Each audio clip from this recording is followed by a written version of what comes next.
അപ്പോൾ നമ്മൾ സംസാരിച്ചുകൊണ്ടിരുന്നത് വ്യാകരണത്തിലെ മുൻ വർഷങ്ങളിൽ നെറ്റ് പരീക്ഷയ്ക്ക് ചോദിച്ചിട്ടുള്ള ചോദ്യങ്ങളായിരുന്നു അല്ലെ. അതിന്റെ രണ്ടാമത്തെ ഭാഗത്തേക്ക് നമ്മൾ കടക്കുകയാണ്. ആദ്യത്തെ ചോദ്യം, എപ്പോഴും ഭാഷയുടെ ഉൽപ്പത്തിയെ സംബന്ധിച്ച ചോദ്യങ്ങൾ വളരെ കൂടുതൽ വന്നിട്ടുണ്ട് എന്ന് കഴിഞ്ഞ ഭാഗത്തെ ക്ലാസ് നോക്കിയാൽ നിങ്ങൾക്ക് മനസ്സിലാവും. അപ്പൊ അതുമായി ബന്ധപ്പെട്ട ഒരു ചോദ്യമാണിതും. മൂലദ്രാവിഡത്തിൽ നിന്ന് ആദ്യമേ വേർതിരിഞ്ഞ് വികസിച്ച ഭാഷ ഏത് എന്നതാണ് ചോദ്യം. എന്താണ് ചോദ്യം? മൂലദ്രാവിഡത്തിൽ നിന്ന് ആദ്യമേ വേർതിരിഞ്ഞ് വികസിച്ച ഭാഷ. തമിഴ്, കൊടക്, തോത, തുളു എന്നീ 4 ഓപ്ഷൻസ് ആണ് നമുക്കുള്ളത്. അപ്പോ ഇതില് ഏതാണ് മൂലദ്രാവിഡത്തിൽ നിന്ന് ആദ്യമേ വേർതിരിഞ്ഞ് വികസിച്ച ഭാഷ എന്നതാണ് ചോദ്യം. എന്താണ് ഉത്തരം? ഉത്തരം തുളു ആണ്. മൂലദ്രാവിഡത്തിൽ നിന്ന് ആദ്യമേ വേർതിരിഞ്ഞ് വികസിച്ച ഭാഷ തുളു. അടുത്ത ചോദ്യത്തിലേക്ക് കടക്കാം. കൊച്ചിയിൽ നിന്ന് യാത്ര തുടങ്ങി ഇവിടെ പ്രവർത്തിക്കുന്ന വ്യാകരണ തത്വം ഏത് എന്നതാണ് ചോദ്യം. നമുക്ക് 4 ഓപ്ഷൻസ് ഉണ്ട് അല്ലെ. എന്തൊക്കെ? സമാസ വിഭക്തി, മിശ്ര വിഭക്തി, വിഭക്ത്യാഭാസം, പ്രയോജക ക്രിയ. ഇതില് സമാസത്തെ നിങ്ങൾക്ക് ഇതിനകത്ത് കാണാൻ സാധിക്കുന്നില്ല, സമാസ വിഭക്തി ഇല്ല. അപ്പൊ നമുക്ക് ആ ഓപ്ഷനെ അങ്ങ് ഒഴിവാക്കാം.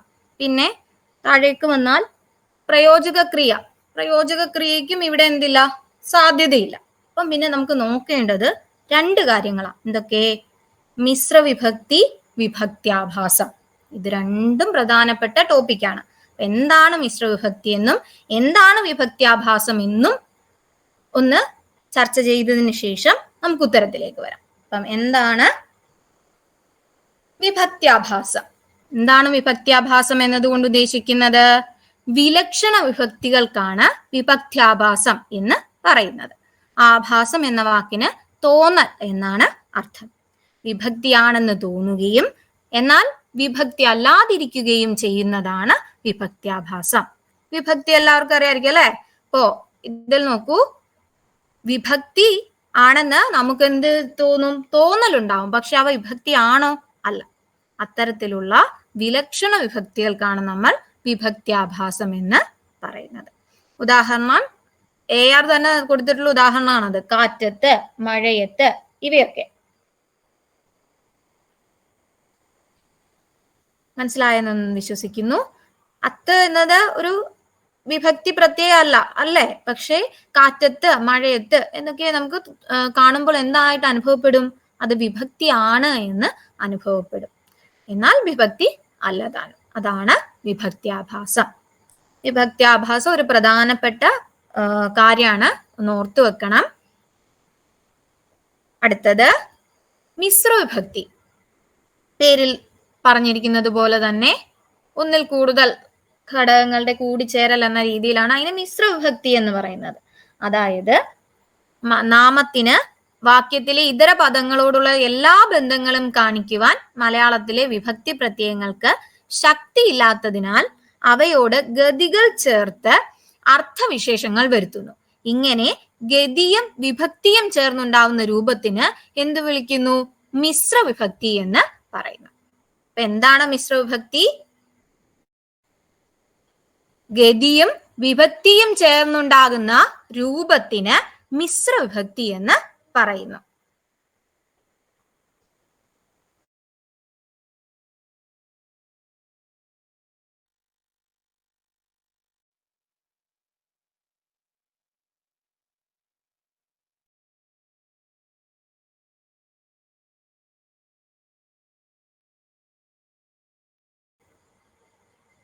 കേൾക്കാൻ പറ്റുന്നുണ്ടോ?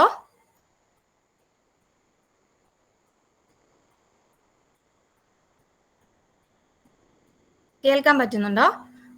ശരി. നമുക്ക് തുടരാം. മിശ്ര വിഭക്തി. നാമത്തിന് വാക്യത്തിലെ ഇതര പദങ്ങളോടുള്ള എല്ലാ ബന്ധങ്ങളും കാണിക്കാൻ എന്തിനും ശക്തി ഉണ്ടാവില്ല? വിഭക്തി പ്രത്യയങ്ങൾക്ക് ചില സാഹചര്യങ്ങളിൽ കഴിയില്ല. അങ്ങനെയുള്ള സമയത്ത് അവയോട് ഗതികൾ ചേർത്ത്, എന്തിനോട്? വിഭക്തി പ്രത്യയത്തോട് ഗതികൾ ചേർത്ത് എന്തുണ്ടാക്കുന്നു? അർത്ഥവിശേഷം വരുത്തുന്നു. അങ്ങനെ ഗതിയും വിഭക്തിയും ചേർന്നുണ്ടാവുന്ന രൂപത്തിന് നമ്മൾ എന്ത് വിളിക്കുന്നു? മിശ്ര വിഭക്തി എന്ന് പറയുന്നു. ഇനി അങ്ങനെയാണെങ്കിൽ എന്താണ് ഗതി? ഒരു നാമത്തിനോടോ സർവനാമത്തിനോടോ ചേർന്ന് നിന്നുകൊണ്ട് ആ പദത്തിന് മറ്റൊരു പദത്തോടുള്ള ബന്ധത്തെ കാണിക്കുന്ന ദ്യോതക ശബ്ദമാണ് ഗതി. ഗതിയും ഓർത്തു വെക്കേണ്ട പ്രധാനപ്പെട്ട ഒരു കാര്യമാണ്. വിഭക്തിയും ഗതിയും ചേർന്നാൽ നാം അതിനെ മിശ്ര വിഭക്തി എന്ന് വിളിക്കുന്നു. അതിൽ ഗതി എന്നാൽ ഒരു നാമത്തിനോടോ സർവനാമത്തിനോടോ ചേർന്ന് നിന്നുകൊണ്ട് ആ പദത്തിന് മറ്റൊരു പദത്തോടുള്ള ബന്ധത്തെ കാണിക്കുന്ന ദ്യോതക ശബ്ദമാണ് ഗതി. ഉദാഹരണം നോക്കിക്കേ. ഉപ്പ് തൊട്ട് കർപ്പൂരം വരെ, അല്ലെ? തൊട്ട് വരെ. ഇനി വടി കൊണ്ടടിച്ചു, കൊണ്ട്. അയാളെ പറ്റി പറഞ്ഞു, അല്ലെ? ഇതൊക്കെ എന്താണ്? ഗതിയാണ്. തൊട്ട്, കൊണ്ട്, പറ്റി, ഇതൊക്കെ. അപ്പൊ അങ്ങനെ ഗതിയും വിഭക്തിയും ചേർന്ന് വരുന്ന സന്ദർഭത്തിൽ നമ്മൾ എന്ത് വിളിക്കും? അതിനെ മിശ്ര വിഭക്തി എന്ന് വിളിക്കും. അത് ഞാൻ പറഞ്ഞു. എന്താ? ഒരു നാമത്തിനോടോ സർവനാമത്തിനോടോ ചേർന്ന് നിന്നുകൊണ്ട് ആ പദത്തിന് മറ്റൊരു പദത്തോടുള്ള ബന്ധത്തെ കാണിക്കുന്ന ദ്യോതക ശബ്ദമാണ് ഗതി എന്ന്. അങ്ങനെയാണെങ്കിൽ എന്താണ് ഈ ദ്യോതകം? ആരുടെയെങ്കിലും ഭാഗത്തു നിന്നൊരു ഉത്തരം കേൾക്കട്ടെ. എന്താണ് ഈ ദ്യോതകം?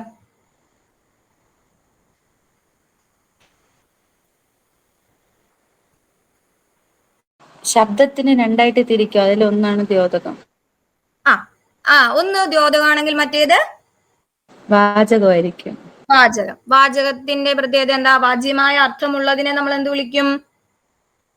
വാചകം, അല്ലെ? അങ്ങനെയാണെങ്കിൽ ദ്യോതകമോ? രണ്ട് വാക്കുകൾ തമ്മിലുള്ള ബന്ധം കാണിക്കണയാണ്. അത് തന്നെ. വാച്യമായി ഒരർത്ഥവും കാണിക്കാതെ രണ്ട് വാച്യാർത്ഥങ്ങൾ തമ്മിലുള്ള ബന്ധത്തെ സ്ഫുരിപ്പിക്കുക മാത്രം ചെയ്യുന്നത് എന്നാണ് AR ദ്യോതകത്തെ പറ്റി പറഞ്ഞിട്ടുള്ളത്. വാച്യമായി ഒരർത്ഥവും കാണിക്കാതെ രണ്ട് വാച്യാർത്ഥങ്ങൾ തമ്മിലുള്ള സംബന്ധത്തെ സ്ഫുരിപ്പിക്കുക മാത്രം ചെയ്യുന്നത്, അതാണ് ദ്യോതകം. അപ്പം ദ്യോതകത്തിനെ അവയുടെ വ്യാപാരം അനുസരിച്ച്, അവരുടെ ധർമ്മം അനുസരിച്ച് നമ്മൾ ഗതി എന്ന്, ഘടകം, വ്യാക്ഷേപം എന്നിങ്ങനെ മൂന്നായി തിരിക്കും. അതിലൊരാളാണ് ആര്? ഗതി. അപ്പൊ അങ്ങനെ വിഭക്തിയും ഗതിയും ചേർന്നുണ്ടാവുന്നവ മിശ്ര വിഭക്തി. അപ്പൊ നമ്മുടെ പഴയ ചോദ്യത്തിലേക്ക് തിരിച്ചറിയാണ്. കൊച്ചിയിൽ നിന്ന് യാത്ര തുടങ്ങി. ഇവിടെ പ്രവർത്തിക്കുന്ന വ്യാകരണ തത്വം ഏത് എന്നതാണ് ചോദ്യം. അപ്പൊ നമ്മള് ആദ്യത്തേതും അവസാനത്തേതും ഓപ്ഷനെ പണ്ടേ ഉപേക്ഷിച്ചിരുന്നു. പിന്നെ ഉണ്ടായിരുന്ന ഏതൊക്കെയാ? മിശ്ര വിഭക്തിയും വിഭക്തി ആഭാസവുമാണ്. ഇതില് അപ്പൊ എന്താണ് ഉത്തരം? ഉത്തരം മിശ്ര വിഭക്തിയാണ്. കൊച്ചിയിൽ നിന്ന് യാത്ര തുടങ്ങി. അവിടെ എന്തൊക്കെ കടന്നു വരുന്നുണ്ട്? വിഭക്തിയും അല്ലെ? വിഭക്തി പ്രത്യയവും നിന്ന് എന്ന ഗതിയും കടന്നു വരുന്നുണ്ട്. അങ്ങനെ അവ രണ്ടും കടന്നു വരുന്നതിനാൽ നാം ആ ഒരു വ്യാകരണ തത്വത്തെ എന്താണ് വിളിക്കുന്നത്? മിശ്ര വിഭക്തി എന്നാണ് വിളിക്കുന്നത്. വ്യക്തമായി എന്ന് കരുതുന്നു. അടുത്ത ചോദ്യത്തിലേക്ക് കടക്കാം. സന്ധി ചെയ്യുമ്പോൾ മേൽസ്ഥാനത്തുള്ള വർണ്ണം കീഴ്സ്ഥാനത്തുള്ള വർണ്ണമായി മാറുന്നത് ഇതിലേത് എന്നതാണ് ചോദ്യം. അംഗക്രിയ. കേക്കട്ടെ ഉത്തരം. വിനാമക്രിയയാണോ? വിനാമക്രിയ അല്ലെ? സ്ഥാനം താഴൽ, വിനാമം. ഇനി തിരിച്ച് അങ്ങനെയാണെങ്കിൽ ഇതിന്റെ ഓപ്പോസിറ്റ് ആണ് നമ്മൾ എന്താ വിളിക്കുക? താഴൽ വിനാമമാണ് എങ്കിൽ മേലോട്ട് ഉയരുന്നതിനെ ഉന്നാമക്രിയ. ശരിയാണല്ലോ. ഞാൻ ഇനി ഉത്തരം കൂടി അങ്ങ് പറഞ്ഞ് നമുക്കങ്ങ് പോയേക്കാം. സന്ധി ചെയ്യുമ്പോൾ മേൽസ്ഥാനത്തുള്ള വർണ്ണം കീഴ്സ്ഥാനത്തുള്ള വർണ്ണമായി മാറുന്നത് വിനാമക്രിയ. ഇതിന്റെ നിർവിപരീതമായ പ്രവൃത്തി ഉന്നാമക്രിയ. അതുകൂടി ഓർത്തിരിക്കുക. അടുത്ത ചോദ്യത്തിലേക്ക് കടക്കാം. കേരള പാണിനി അകർമകത്തെ സകർമകമാക്കാനുള്ള ഉപാധിയായി സ്വീകരിച്ചത്?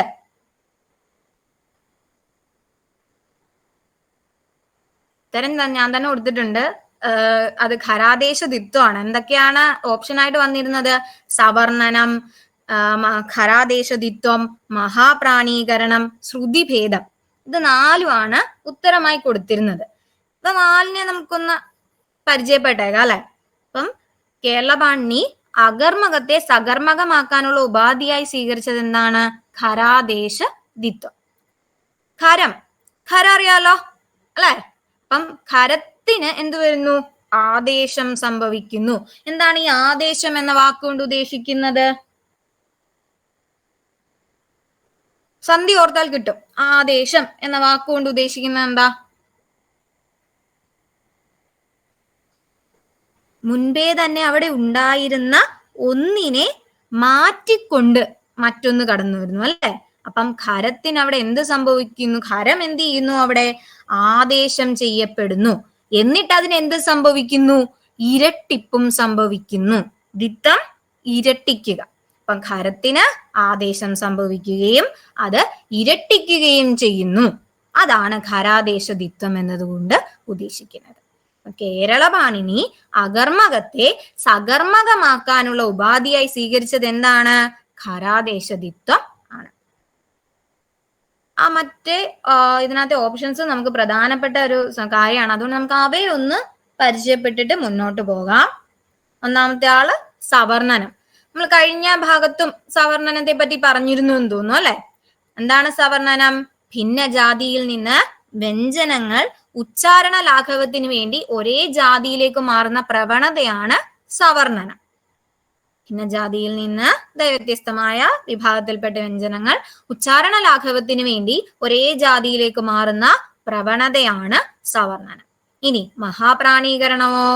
ഖരവർണത്തോട് മഹാപ്രാണമായ ഹാ ചേർത്ത് അധിഖരവും മൃദുവർണത്തോട് മഹാപ്രാണമായ ഹാ ചേർത്ത് ഘോഷവും ഉണ്ടാക്കുന്ന പ്രക്രിയയാണ് മഹാപ്രാണീകരണം.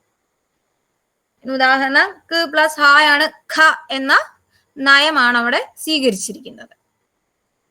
മഹാപ്രാണീകരണം എന്താ? ഖരം എന്താകുന്നു? അധിഖരമാകുന്നു. മൃദു ഘോഷമാകുന്നു. അതിനെന്ത് ചേർന്നിട്ടാണത്രേ? ഖരത്തോട് മഹാപ്രാണി എന്ന് നാം വിളിക്കുന്ന ഹാ ചേർത്താണ് അധിഖരം ഉണ്ടാക്കുന്നത്. മൃദുവർണത്തോട് ഹാ ചേർത്താണ് ഘോഷം ഉണ്ടാക്കുന്നത്. അപ്പൊ അങ്ങനെ ഇതിനെയാണ് എന്തെന്ന് വിളിക്കുന്നത്? നമ്മള് മഹാപ്രാണീകരണം എന്ന് വിളിക്കുന്നത്. അതിനകത്ത് മിച്ചം ഒരാൾ കൂടി ഉണ്ടപ്പോ ശ്രുതിഭേദം. എന്താണ് ഈ ശ്രുതിഭേദം? ശ്രുതിഭേദ കാരണങ്ങൾ പഠിച്ചിട്ടുണ്ടാവുമല്ലോ അല്ലേ? ഇപ്പൊ എന്ത് ഈ ശ്രുതിഭേദം?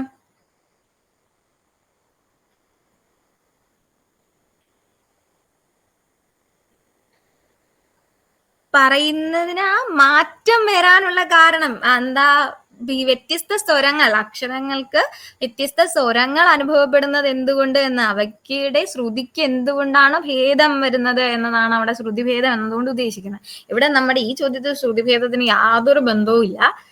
അപ്പം എന്താണെങ്കിലും കേരളപാണിനി അകർമ്മകത്തെ സകർമ്മകമാക്കാനുള്ള ഉപാധിയായി സ്വീകരിച്ചത് ഖരാദേശ ദിത്വത്തെയാണ്. ഇതിനകത്തെ സവർണനവും എന്താണ് മഹാപ്രാണീകരണവും കൂടി ഓർത്തു വെക്കുക എന്നതേ ഉള്ളൂ. നമുക്ക് അടുത്ത ചോദ്യത്തിലേക്ക് കടക്കാം. മലരടി ഏതു സമാസം? വ്യാകരണം പഠിക്കുമ്പോൾ വളരെ പ്രധാനപ്പെട്ടതായി നാം പഠിക്കുന്ന സമാസം എന്ന വിഭാഗത്തിലേക്ക് നമ്മൾ കടക്കുകയാണ്. ഒരു ചോദ്യം പറഞ്ഞുകൊണ്ട് നമുക്ക് സമാസം ഒന്ന് പൊതുവെ ഒന്ന് പരിചയപ്പെട്ടു പോവാം. മലരടി ഏതു സമാസം? അവ്യയീഭാവ സമാസം, ദ്വന്ദ്വ സമാസം, ഉപമിത സമാസം, കർമ്മധാരയ സമാസം. ഇതിലേതാണ് മലരടി എന്നതാണ് ചോദ്യം. ആർക്കെങ്കിലും ഉത്തരം പറയാൻ താല്പര്യം ഉണ്ടെങ്കിൽ പറഞ്ഞിട്ട് നമുക്ക് ഒന്ന് അതിനെപ്പറ്റി സംസാരിക്കാം. മലരടി ഏതു സമാസം? അവ്യയീഭാവ സമാസാണോ, ദ്വന്ദ്വ സമാസാണോ, ഉപമിത സമാസമാണോ, കർമ്മധാരയ സമാസമാണോ?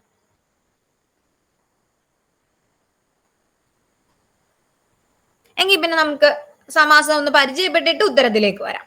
നോക്കൂ, എന്താണ് സമാസം? വിഭക്തി പ്രത്യയങ്ങൾ കൂടാതെയുള്ള പദപ്രയോഗമാണ് സമാസം. വിഭക്തിക്കുറി കൂടാതെയുള്ള പദയോഗം സമാസമാം അല്ലെ?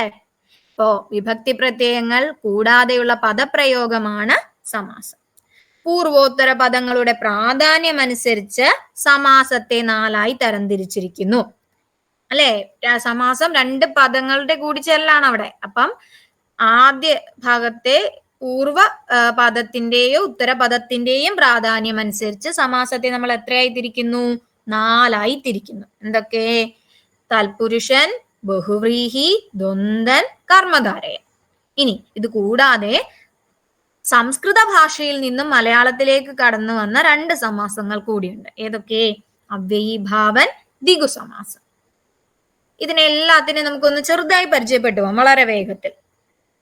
ഒന്നാമത്തേത് തൽപുരുഷൻ. പൂർവപദത്തിനേക്കാൾ ഉത്തരപദത്തിന് പ്രാധാന്യമുള്ളവയാണ് തൽപുരുഷ സമാസം. എന്താണ് തൽപുരുഷ സമാസത്തിന്റെ പ്രത്യേകത? പൂർവപദത്തിനേക്കാൾ ഉത്തരപദത്തിന് പ്രാധാന്യമുള്ളവയാണ് തൽപുരുഷ സമാസം. ഉദാഹരണമായി കൊടുത്തിരിക്കുന്നത് തലവേദന എന്ന വാക്കാണ്. അപ്പോ ഇവിടെ നോക്കൂ, പൂർവപദത്തിനേക്കാൾ അല്ലെ ഉത്തരപദത്തിനാണ് എന്ത് പ്രാധാന്യമുള്ളത്. ഇനി ഈ തൽപുരുഷന് വ്യത്യസ്തമായ വിഭാഗങ്ങളുണ്ട്. വിഭക്തി, അവയിൽ കടന്നു വരുന്ന വിഭക്തി പ്രത്യയത്തിനനുസരിച്ച്, വിഗ്രഹിക്കുമ്പോൾ കടന്നു വരുന്ന വിഭക്തി പ്രത്യയത്തിനനുസരിച്ച് ഇവയ്ക്ക് ആ വിഭക്തിയുടെ പേര് കൂട്ടിക്കൊണ്ട് വിഭാഗങ്ങളുണ്ട്. അതിലേക്ക് നമ്മൾ കടക്കുന്നില്ല. പക്ഷെ നമ്മുടെ ഓപ്ഷനിൽ കടന്നു വന്ന ഉപമിത സമാസം എന്ന് പറയുന്നത് ഈ പുരുഷന്റെ ഒരു വകഭേദം തന്നെയാണ്. അപ്പൊ അത് ഒന്ന് പറയുന്നതിന് വേണ്ടിയിട്ട് നമുക്ക് തൽപുരുഷന്റെ 2 വകഭേദങ്ങളെ പരിചയപ്പെടാം. ഏതൊക്കെ? ഒന്ന് രൂപക തൽപുരുഷൻ. വിഗ്രഹിക്കുമ്പോൾ രൂപകാലങ്കാരത്തിന്റെ അർത്ഥം കിട്ടുന്ന സമാസമാണ് രൂപക തൽപുരുഷൻ. വിഗ്രഹവാക്യത്തിനിടയിൽ ആകുന്ന എന്ന് ചേർന്ന് വരുന്നു അല്ലെ. അത് നമുക്ക് ആ എളുപ്പത്തിന് അതൊന്ന് നിങ്ങൾക്ക് മനസ്സിലാവാൻ വേണ്ടിയിട്ട് ഞാൻ അങ്ങനെ പറഞ്ഞതാണ്. ഇത്ര ഓർത്താ മതി. വിഗ്രഹിക്കുമ്പോൾ രൂപകാലങ്കാരത്തിന്റെ അർത്ഥം കിട്ടുന്ന സമാസത്തെ നമ്മൾ എന്ത് വിളിക്കും? രൂപക തൽപുരുഷൻ എന്ന് വിളിക്കും. ഇനി ഉദാഹരണത്തിലേക്ക് വന്ന കുറച്ചുകൂടി വ്യക്തമായി മനസ്സിലാവും. വിരൽമുട്ട് അല്ലെ, വിരലാകുന്ന മുട്ട്. വിദ്യാധനം, വിദ്യയാകുന്ന ധനം. വിഗ്രഹിക്കുമ്പോൾ രൂപകലങ്കാരത്തിന്റെ അർത്ഥമാണ് കിട്ടുന്നത് അല്ലെ. വിരൽമുട്ട്, വിരലാകുന്ന മുട്ട്. വിദ്യാധനം, വിദ്യയാകുന്ന ധനം. അപ്പൊ ഇത്തരത്തിലുള്ള തൽപുരുഷ സമാസത്തിനെയാണ് നാം എന്ത് വിളിക്കുന്നത്? രൂപക തൽപുരുഷൻ എന്ന് വിളിക്കുന്നത്. ഇനി മറ്റേയാൾ ഉപമിത തൽപുരുഷം അഥവാ ഉപമിത സമാസം. ഇനി എന്താണ് ഉപമിത തൽപുരുഷൻ? വിഗ്രഹിക്കുമ്പോൾ ഉപമാലങ്കാരത്തിന്റെ അർത്ഥം കിട്ടുന്ന സമാസമാണ് ഉപമിത തൽപുരുഷൻ.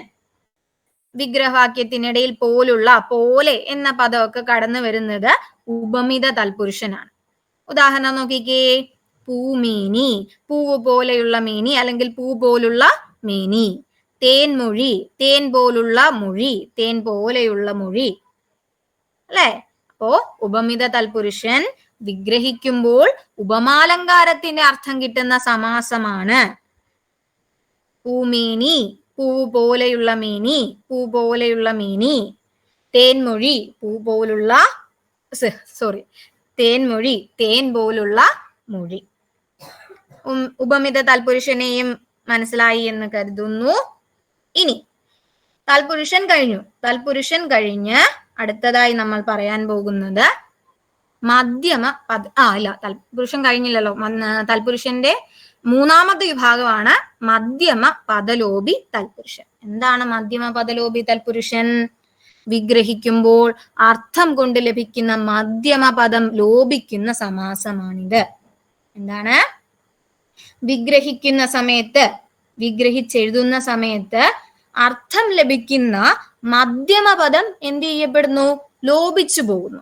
അത്തരത്തിലുള്ള സമാസമാണ് മധ്യമ പദലോപി തൽപുരുഷൻ. ഉദാഹരണം: തീപ്പെട്ടി, തീ കത്തിക്കാനുള്ള പെട്ടി. രാത്രി വണ്ടി, രാത്രിയിൽ ഓടുന്ന വണ്ടി. കത്തിക്കാനുള്ള ഓടുന്ന അല്ലെ, അതൊക്കെ എന്ത് ചെയ്യപ്പെടുകയാണ്? അവിടെ ലോപിക്കപ്പെട്ടു പോവുകയാണ് അല്ലെ. അത്തരത്തിലുള്ള വിഗ്രഹിക്കുമ്പോൾ അർത്ഥം കൊണ്ട് ലഭിക്കുന്ന മധ്യമ പദം ലോപിച്ചു പോകുന്ന സമാസമാണ് മധ്യമ പദലോപി സമാസം. അത് എന്തിന്റെ വകഭേദമാണ്? തൽപുരുഷ സമാസത്തിന്റെ വകഭേദമാണ്. ഇനി നമുക്ക് പൂർവോത്തര പദങ്ങളുടെ പ്രാധാന്യം അനുസരിച്ച് തൽപുരുഷ സമാസം നമ്മൾ പഠിച്ചു കഴിഞ്ഞു. അടുത്തത് ബഹുവ്രീഹി. എന്താണ് ബഹുവ്രീഹി? അന്യപദ പ്രാധാന്യമുള്ള സമാസമാണ് ബഹുവ്രീഹി സമാസം. വിഗ്രഹിക്കുമ്പോൾ പൂർവോത്തര പദങ്ങൾക്ക് പ്രാധാന്യമില്ലാതെ അവ കൊണ്ട് സൂചിതമാകുന്ന മറ്റൊന്നിന് പ്രാധാന്യം വരുന്ന സമാസമാണ് ബഹുവ്രീഹി. ഉത്തരപദത്തിനോ പൂർവപദത്തിനോ പ്രാധാന്യമല്ല, മറിച്ച് അവ ചേരുമ്പോൾ രൂപപ്പെടുന്ന അന്യപദത്തിനാണ് പ്രാധാന്യം. ഉദാഹരണം നോക്കിക്കേ, വിദ്യാർത്ഥി, വിദ്യാർത്ഥിക്കുന്നവൻ എന്നാണ് വിഗ്രഹിക്കുമ്പോൾ നമുക്ക് അർത്ഥം കിട്ടുന്നത് അല്ലെ. ആ രണ്ട് പദങ്ങൾക്കും അവിടെ പ്രാധാന്യം ഉണ്ടോ? ഇല്ല. അവിടെ വിദ്യാർത്ഥി എന്ന പുതിയ അർത്ഥമാണ് സൂചിതമാകുന്നത്. ഇനി ചന്ദ്രമുഖി, ചന്ദ്രനെ പോലെ മുഖമുള്ളവൻ, മുഖമുള്ളവൾ ആയിക്കോട്ടെ. അപ്പോ അവിടെ ചന്ദ്രൻ, മുഖം, ആ രണ്ടിനും അവിടെ പ്രാധാന്യമില്ല. ചന്ദ്രമുഖി എന്ന പുതിയതായ ഒരു വാക്കിനാണ് അവിടെ പ്രാധാന്യം അല്ലെ. അപ്പൊ അതാണ് ബഹുവ്രീഹി സമാസം. ഇനി അടുത്തതാരാ? ദ്വന്ദ്വ സമാസം അല്ലെ. എന്താ ദ്വന്ദ്വ സമാസം? പൂർവോത്തര പദങ്ങൾക്ക് തുല്യ പ്രാധാന്യമുള്ള സമാസമാണ് ദ്വന്ദ്വ സമാസം. വിഗ്രഹിക്കുമ്പോൾ പൂർവോത്തര പദങ്ങളോടൊപ്പം അല്ലെങ്കിൽ ഓ ചേർന്ന് വരുന്നു.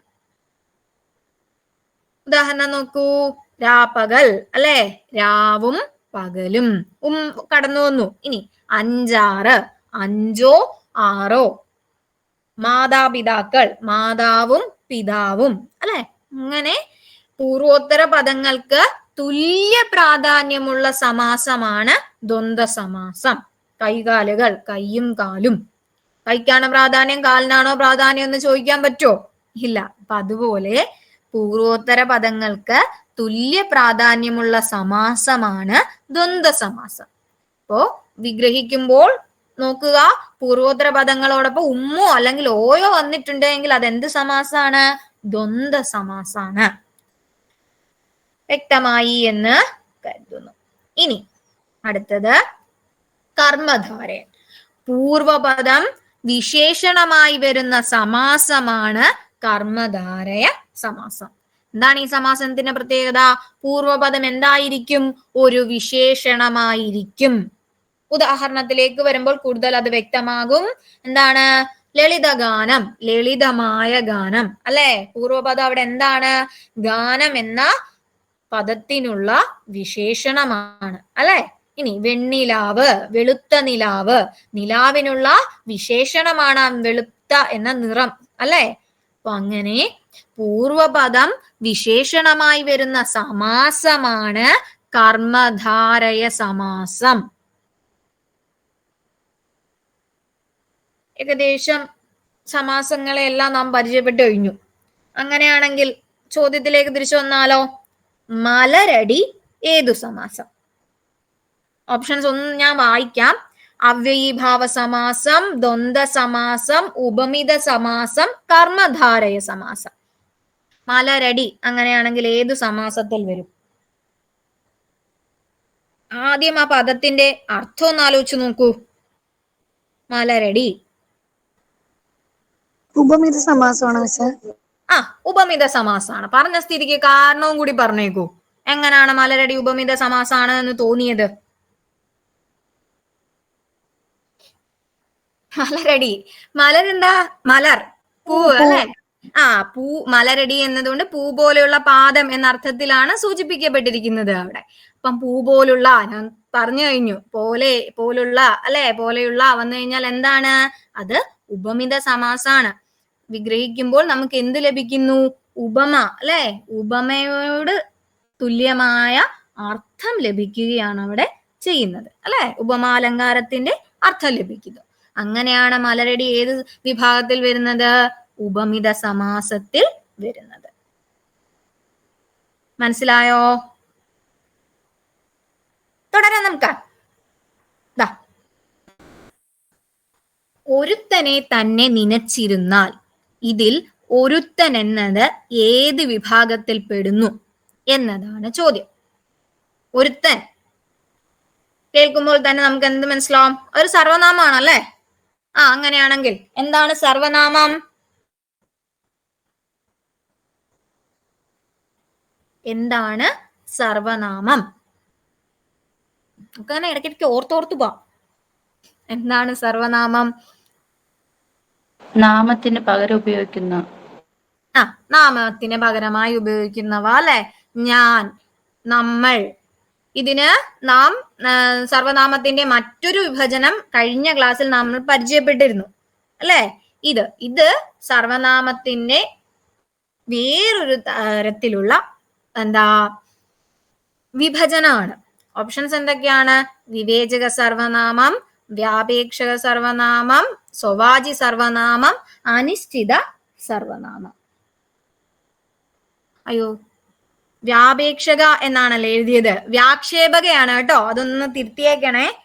വിവേചക സർവനാമം, വ്യാക്ഷേപക സർവനാമം, സ്വവാചി സർവനാമം, അനിശ്ചിത സർവനാമം എന്നതാണ് ഓപ്ഷൻസ്.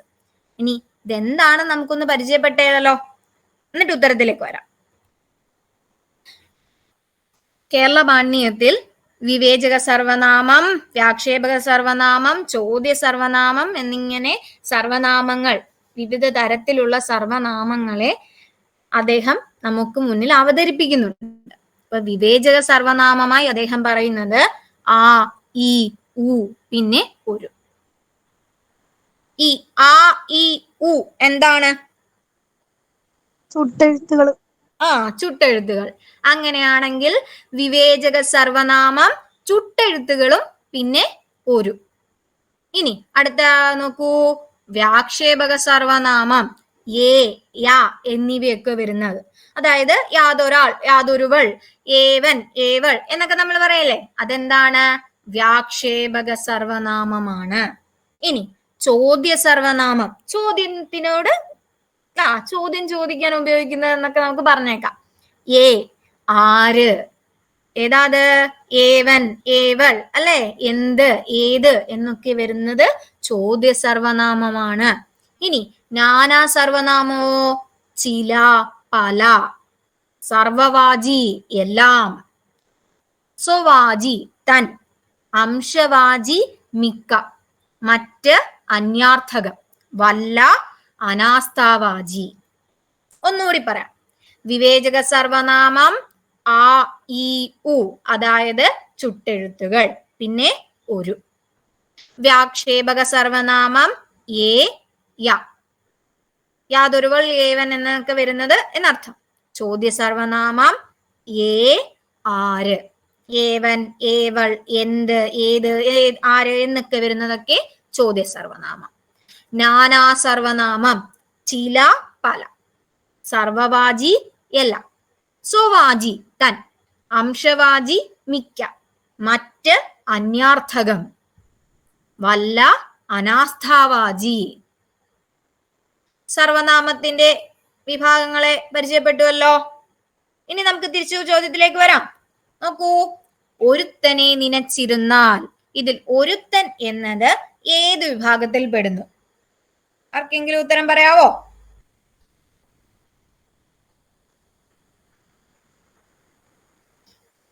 ഒരു എവിടെയാണ് നമ്മൾ നേരത്തെ കണ്ടത് സർവനാമത്തില്? വിവേചക സർവനാമം. വിവേചക സർവനാമം അല്ലെ. അപ്പൊ ഒരു ചേർന്ന് വരുന്നത് കൊണ്ട് തന്നെ ഒരുത്തൻ എന്നത് നമുക്ക് വിവേചക സർവനാമത്തിന്റെ പരിധിയിൽ പെടുത്താം. വ്യക്തമായി എന്ന് കരുതുന്നു. നമുക്ക് അടുത്ത ചോദ്യത്തിലേക്ക് കടക്കാം. വ്യാപാരി ഇത് ഏത് തദ്ധിതമാണ് എന്നതാണ് ചോദ്യം. അപ്പം വ്യാപാരി ഏത് തദ്ധിതമാണ്? തദ്ധിതം നമ്മൾ കഴിഞ്ഞ ക്ലാസ്സിൽ പഠിച്ചിരുന്നു അല്ലെ. എന്തായിരുന്നു തദ്ധിതം? പറയൂ, കേൾക്കട്ടെ.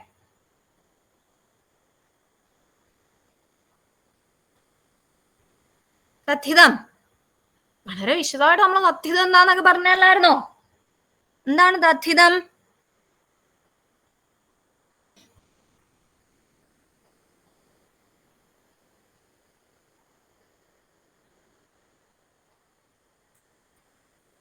മറുപടി ഇല്ലേ? ഇനി നമുക്ക് തദ്ധിതത്തിന്റെ പറഞ്ഞോ, കേക്കട്ടെ. നാമങ്ങളിൽ നിന്നും ഭേദങ്ങളിൽ നിന്നും ഉത്പാദിപ്പിക്കപ്പെടുന്നവയാണ് തദ്ധിതങ്ങൾ. ഉത്പാദിപ്പിക്കപ്പെടുന്ന നാമങ്ങൾ നമ്മൾ എന്ത് വിളിക്കുന്നു? തദ്ധിതം എന്ന് വിളിക്കുന്നു അല്ലെ.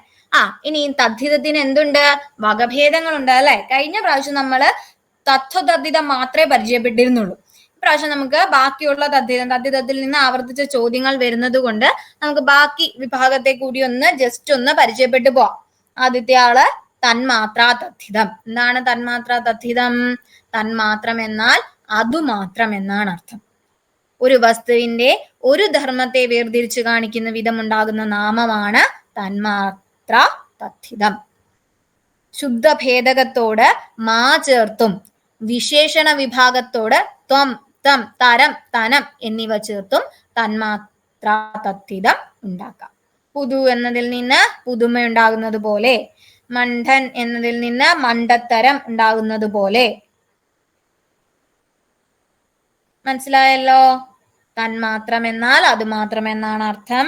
ഒരു വസ്തുവിന്റെ ഒരു ധർമ്മത്തെ വേർതിരിച്ച് കാണിക്കുന്ന വിധം ഉണ്ടാകുന്ന നാമമാണ് തന്മാത്രാ തദ്ധിതം.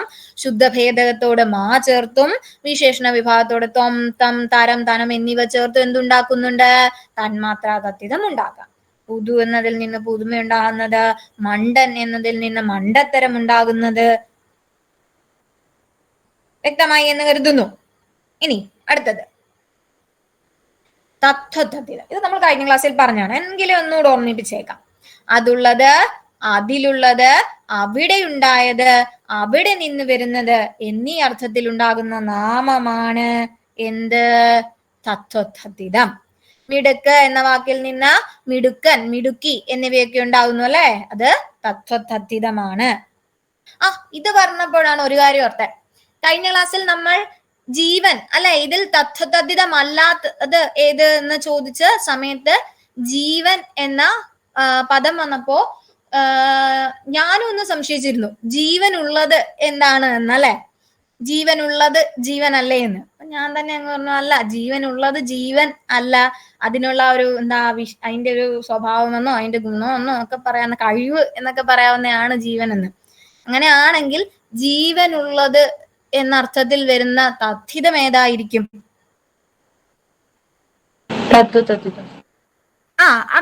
അത് ജീവനുള്ളവ എന്നർത്ഥം വരും. അതിനെ നമ്മുടെ സംസാര ഭാഷയിൽ ഒരു വാക്ക് പറയും. ജീവനുള്ളതിനെ നമ്മൾ പൊതുവിൽ എന്താ വിളിക്കുന്നേ? ജീവി. ജീവി. പിന്നീട് ക്ലാസ് കഴിഞ്ഞ് ആലോചിച്ചപ്പോഴാണ് ഞാൻ അതിനെപ്പറ്റി ആലോചിച്ചത്. ആ വാക്ക് അന്ന് പറഞ്ഞിരുന്നുവെങ്കിൽ നമുക്ക് അങ്ങനെ ഒരു ആശയക്കുഴപ്പത്തിന് ഇടയുണ്ടാവുമായിരുന്നില്ല അല്ലെ? അപ്പൊ ജീവൻ എന്നത് അപ്പൊ എന്തല്ല? തദ്ധിതമല്ല. ജീവി എന്താണ്? തദ്ധിതമാണ്. വ്യക്തമായല്ലോ? ഇനി അപ്പോ ഇതാണ് തത്വതദ്ധിതം. നമ്മുടെ വ്യാപാരി എന്ന വാക്ക് എന്താണപ്പോ? തത്വതദ്ധിതമാണ്. എന്താ? വ്യാപാരം ചെയ്യുന്നയാൾ അല്ലെ? അപ്പൊ അതാണെന്ത്? വ്യാപാരി. അതുള്ളത്, അതിലുള്ളത്, അവിടെ ഉണ്ടായത്, അവിടെ നിന്ന് വരുന്നത് എന്നീ അർത്ഥത്തിലാണ് തത്വതദ്ധിതം. വ്യാപാരി എന്ന വാക്കും തത്വതദ്ധിതത്തിൽ വരുന്നതാണ്. ഇപ്പോൾ നമുക്ക് ബാക്കി തദ്ധിതങ്ങളെ ആവർത്തിച്ച് ചോദ്യം വരുന്ന സ്ഥിതിക്ക് നമുക്ക് ബാക്കി കൂടി ഒന്ന് പരിചയപ്പെട്ടേക്കാം. നാമനിർമായി തദ്ധിതം. പേരച്ചം, സംബന്ധികാ വിഭക്തി, ആധാരികാ വിഭക്തി എന്നിവയോട് അൻ, അൾ, തു എന്നീ ലിംഗപ്രത്യയങ്ങൾ ചേർത്തുണ്ടാക്കുന്ന നാമമാണ് നാമനിർമായി തദ്ധിതം. കണ്ട എന്നതിൽ നിന്ന് കണ്ടവൻ, കണ്ടവൾ എന്നതുണ്ടാകുന്നു. പുതിയത് ഉണ്ടാകുന്നു. മനസ്സിലായോ? അപ്പോ പേരച്ചം, സംബന്ധികാ വിഭക്തി, ആധാരികാ വിഭക്തി എന്നിവയോട് അൻ, അൾ, തു എന്ന് ലിംഗപ്രത്യയങ്ങൾ ചേർത്ത് ഉണ്ടാക്കുന്ന നാമമാണ് നാമനിർമായി തദ്ധിതം. കണ്ടവൻ, കണ്ടവൾ അത് ഓർത്താ മതി. വേഗം ഓർക്കാലോ. അൻ പുല്ലിംഗ പ്രത്യയം അല്ലെ? അൾ സ്ത്രീലിംഗ പ്രത്യയം. അപ്പൊ അങ്ങനെ കണ്ടവൻ, കണ്ടവൾ, പേരച്ചം, സംബന്ധികാ വിഭക്തി, ആധാരിക വിഭക്തി എന്നിവയോട് അൻ, അൾ, തു എന്നീ ലിംഗപ്രത്യയങ്ങൾ ചേർത്തുണ്ടാക്കുന്ന നാമമാണ് നാമനിർമായി തദ്ധിതം. ഇനി അടുത്തത് പൂരണി തദ്ധിതം. സംഖ്യാവാചിയായ നാമങ്ങളിൽ നിന്ന് അതിനെ പൂരിപ്പിക്കുന്ന എന്നർത്ഥത്തിൽ ഉണ്ടാകുന്ന നാമമാണ് പൂരണി തദ്ധിതം. പൂരണി തദ്ധിതം കണ്ടുപിടിക്കാൻ എന്താ എളുപ്പമാർഗം? അതിലൊന്ന് മുമ്പിൽ എന്തുണ്ടോ എന്ന് നോക്കണം. സംഖ്യയെ സൂചിപ്പിക്കുന്ന ഒരു വാക്കുണ്ടോ എന്ന് നോക്കണം. സംഖ്യാവാചി ഉണ്ടോ എന്ന് നോക്കണം. ഒന്ന്, ഒന്നാം, ഒന്നാമൻ അല്ലേ? അങ്ങനെ സംഖ്യാവാചിയായ നാമങ്ങളിൽ നിന്ന് അതിനെ പൂരിപ്പിക്കുന്ന അർത്ഥത്തിൽ ഉണ്ടാകുന്ന നാമം എന്താണ്? പൂരണി തദ്ധിതം. ഒരു തദ്ധിതവും കൂടിയുണ്ട്. ഏതാ? ദേശകാലാദി തദ്ധിതം. എന്താണ് ദേശകാലാദി തഥിതം? ദേശം, കാലം, അളവ് എന്നിവ കാണിക്കുന്ന തഥിതമാണിത്. ഉദാഹരണം എത്ര, എങ്ങ്, അങ്ങ്, എന്ന് ഒക്കെ എന്നല്ലേ? ദേശം, എവിടെ, കാലം, അളവ് ഇതൊക്കെ സൂചിപ്പിക്കുന്നതാണ് അല്ലെ? അപ്പൊ അങ്ങനെ ദേശം, കാലം, അളവ് എന്നിവയെ കാണിക്കുന്ന തഥിതം ദേശകാലാദി തഥിതം. തഥിതം അപ്പോ പഠിച്ചു വെച്ചേക്കണേ. തഥിതം പഠിക്കുമ്പോ കാര്യം പഠിച്ചാൽ മാത്രം പോരാ, എന്ത് പഠിക്കണം? ആ കാര്യം മനസ്സിലാക്കി ഉദാഹരണങ്ങൾ വരുമ്പോൾ അത് ഈ തഥിതത്തിന്റെ വിഭാഗത്തിൽ പെടുന്നതാണ് എന്ന് പറയാൻ സാധിക്കുന്ന രീതിയിൽ പഠിക്കണം. വ്യക്തമായി എന്ന് കരുതുന്നു.